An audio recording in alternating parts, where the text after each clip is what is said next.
In a forgotten corner of Timișoara, Romania, a boy with the mind of a weapon and the posture of a ghost stared into the blinking void of a monitor.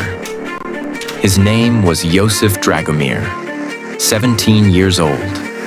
No degree, no connections. Just a cracked keyboard and a burning hypothesis.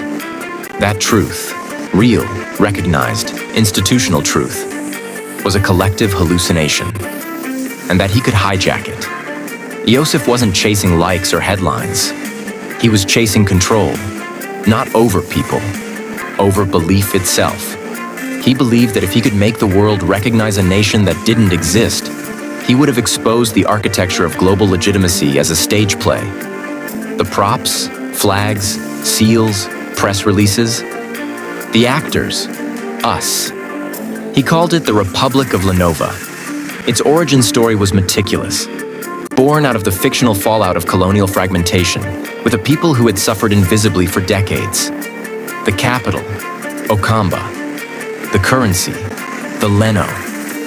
A native dialect invented by Iosif using machine learning trained on multiple Bantu languages. History was not written, it was synthesized. Lenova was designed to look like it had always existed. Iosif scoured decommissioned UN records and found an old NGO registration tied to a now-defunct refugee program. He hijacked the digital remains, DNS entries, email servers, even old PDF reports, and began backdating Lenova's existence into forgotten archives. He created over 600 documents, aid requests, border treaties, human rights violations, even a death certificate for the country's first president, killed in exile during a fake 1994 coup. Then came the performance. He launched a sleek, government-style website hosted in Switzerland, published policy papers, created AI bots that simulated political debates between Lenovan officials. He embedded metadata to make Google believe these pages had existed since 2005. But even that wasn't enough. He knew belief scales through repetition. He planted Lenova into low-priority mailing lists of development organizations, targeting those overwhelmed with bureaucracy and underfunded. Some mentioned Lenova in annual reports. Others cited Lenovan water access as part of regional aid forecasts. Slowly, Lenova became real not because it was verified, but because it was familiar. The ultimate test came when the Geneva Forum for Emerging States extended an invitation to Lenova's provisional ambassador. They had found the name in a WHO document. No one questioned it. Why would they? It had stamps, it had speeches, it had stories. Iosif didn't attend. Instead, he built a digital ambassador. Ayo Mabala, a holographic figure created by fusing facial composites of unidentifiable African activists, animated in real time by a voice synthesis program trained on emotional cadences. His speech was vague, poetic, and haunting. He spoke of identity, of dignity, of the right to be seen. Delegates cried, officials clapped. No one asked why his signal glitched during questions. They chalked it up to unstable bandwidth in a war-torn state. And just like that, Lenova had entered the system.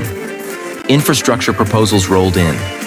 A Chinese development fund wired $38 million to build highways in Okamba. An Eastern European contractor offered $6 million for mining rights. All money went through crypto wallets controlled by entities linked to the Lenovan treasury. The funds passed through layers of anonymity: Seychelles, Vanuatu, Nevis. Each step protected by the veil of diplomatic immunity. But this wasn't about the money. It was about the system. Iosif didn't just game the rules, he became them. His father, once a historian, used to say the greatest forgeries are the ones people need to believe. Iosif had made belief a product, and the UN, the media, the banks, all were buyers. Then came the anomaly. A junior analyst at Interpol, Michaela Voss, noticed a mismatch in regional migration data. She tracked Lenova's listed population against satellite imagery and found nothing. No roads, no cities, no border traffic, just trees, savanna, ghost land. She dug deeper. The data trail was too clean, too new. DNS entries all resolved through suspicious proxies. Bitcoin transactions traced to mixer chains in Tallinn. The diplomat hadn't spoken at any in-person conference. Ever. A red flag report was triggered. On October 14, 2022, Interpol raided 2 internet cafes in Romania. Servers were gone, drives wiped. In the back corner of one, a plastic chair still spun slightly. Iosif had disappeared without a trace. The Republic of Lenova was quickly deleted from the Geneva Forum's website. Mentions were quietly scrubbed from internal UN indexes. Officially, it never existed. No press release, no admission, just silence. And yet, deep inside a forgotten WHO server in Geneva, one deprecated dataset still listed Lenova as a provisional member state in need of vaccine assistance. Iosif never returned. Some say he died. Others believe he became someone else. A phantom diplomat, a sovereign ghost. But the legacy remained. Lenova had never had a citizen. No land, no history.